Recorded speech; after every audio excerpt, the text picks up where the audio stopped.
Hi everyone, I'm Callum from the Helixverse team, and today I'll be giving you a compilation of all the latest unofficial insights on the Helix platform, sourced from the Helixverse Discord.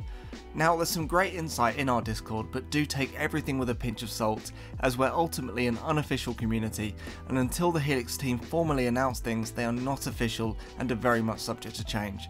That includes essentially everything I'm mentioning today. If you've never heard of Helix before, hello, but this particular space isn't aimed at you and it isn't going to make a huge amount of sense.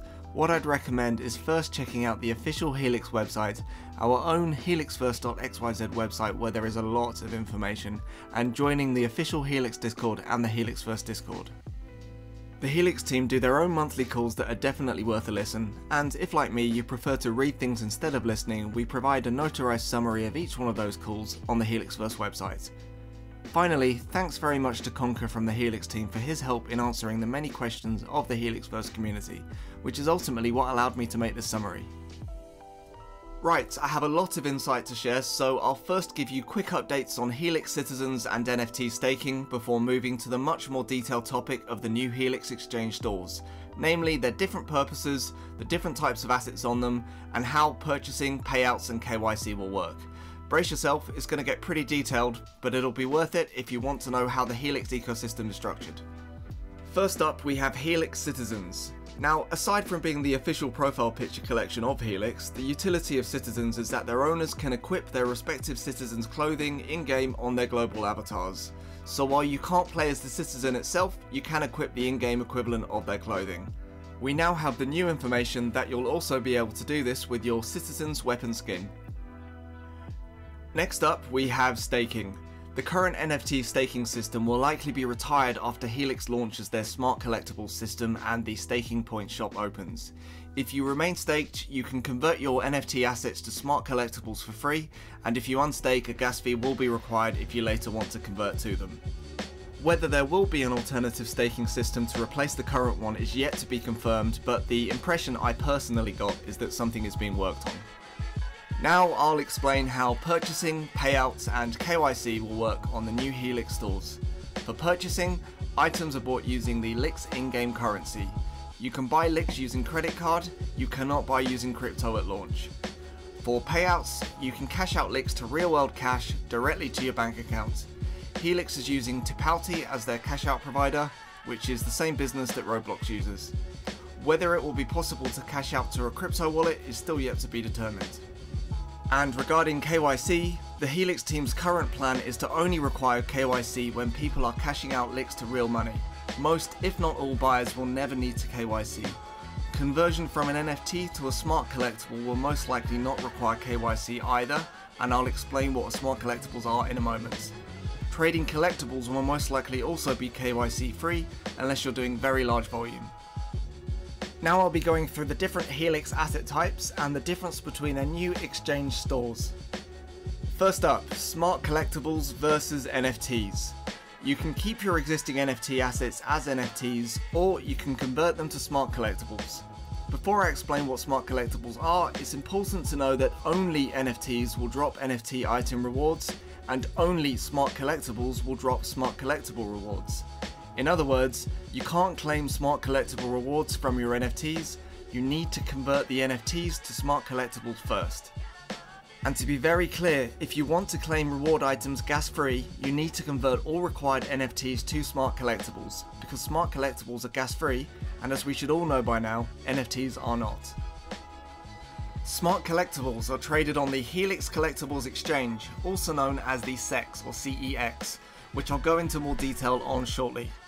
The reason smart collectibles are able to be gas-free is because they exist within that Helix Collectibles Exchange only. They cannot be traded on the likes of OpenSea or Blur. Any NFTs converted to smart collectibles cannot be converted back to NFTs, and any items claimed as smart collectibles cannot be converted to NFTs. So do at least give it some thought before you convert your NFTs, as you won't be able to change your mind later.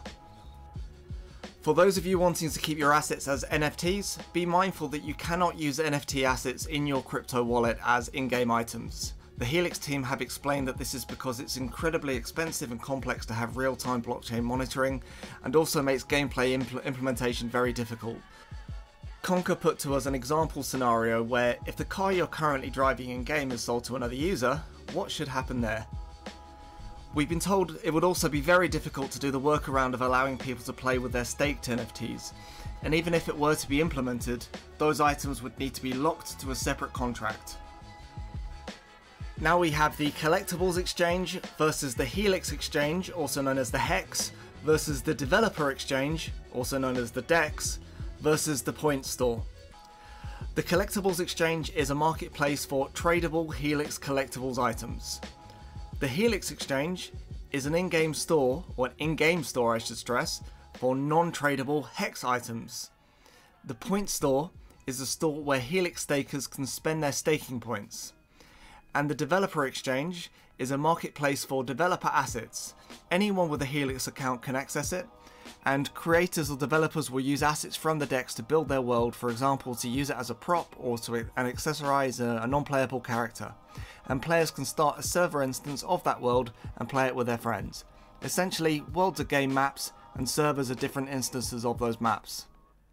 I'm going to go into more detail now on those smart collectible items which you find on the Collectibles Exchange versus the Hex items on the Helix Exchange. This is the heaviest part of this entire summary, and I really recommend listening a few times for the details to sink in. Let's focus on smart collectibles to begin. Only Helix collectibles can be smart collectibles.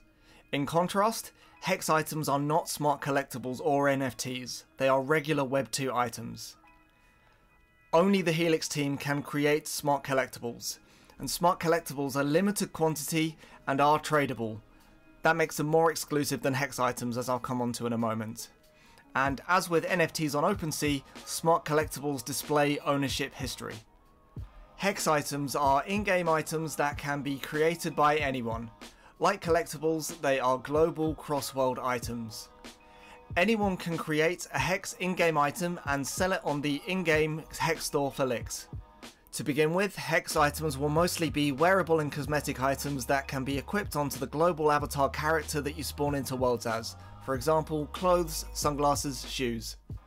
Unlike collectibles, Hex items are not tradable. They cannot be transferred or resold. Hex items can have a limited or unlimited supply, or even a supply of 0 if the creator wants to be the only person using their creation. Although it's free for anyone to create and publish a Hex item and use it themselves, for other users to use it they must purchase it from the Hex store. To create Hex items, most people will use the simple item creation tools provided by Helix, whereby the user applies their own images to pre-made mesh templates.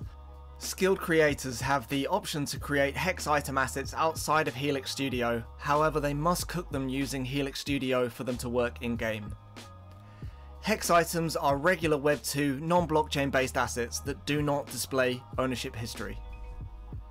Now the only exception to what I've mentioned about Hex items is Hex items linked or bound to collectibles. Hex items are independent of collectibles. Only the Helix team is able to link Hex items to collectibles. Hex items linked to a collectible are not purchasable and therefore cannot be owned. You will only be able to use them while maintaining ownership of the collectible they are bound or linked to. Now we move on to some potential restrictions on using items you own in certain worlds. Although collectibles and Hex items are global, so they can be used in all worlds, and most worlds will likely allow you to load in as your global avatar with no restrictions, each individual world owner does have the option of restricting certain Hex or collectibles items. Now some examples of why world owners might choose to do this are theme conflict, because allowing astronaut suits in a cowboy roleplay world wouldn't make much sense, although it would be kinda cool. And secondly, commercial interest conflict. If an existing clothing item is very similar to clothing that a world owner wishes to sell in their own world, they may wish to disallow its usage. Okay, that's your lot. Thanks so much for listening. We'll post an article on the helixverse.xyz website with all the information mentioned on this call, plus some extra information that didn't make the cut for this recording. Until next time, goodbye.